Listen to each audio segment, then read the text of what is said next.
Romel Masmila. Taga saan yung Masmila, Romel? Olongapo City po. Olongapo. May girlfriend? Asawa po. Asawa? O batiin mo yung asawa mo? Hello, Mama. Ano pangalan ng mama? Sara po. Ano yung nasa ilo mo? Nakabaon yan? Opo. Di ba masakit? Medyo po. Butas-butas eh, no? Ang kailalim eh. Oh. O, pili ka, Romel. Orange. Ilan na baby mo? 4 po. Okay. May trabaho? Part-time po, all-around beautician. May trabaho yung mga baby mo? Nag-aaral pa po. Okay. Sagot ka. Trabaho ka agad.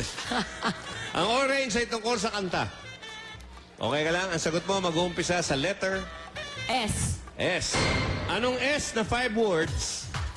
Anong S na 5 words ang title ng kantang ito ni Basil Valdez na may linyang hindi na papipigil pa at di na paaawat, sinisigaw na ang pangalan mo, ikaw talaga ay ibang-iba sa lahat ng nakilala.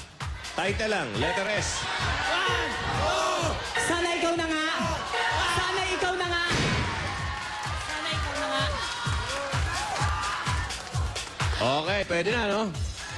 Pwede na, no? Sana ikaw na nga o sana ikaw na nga is correct. Yes!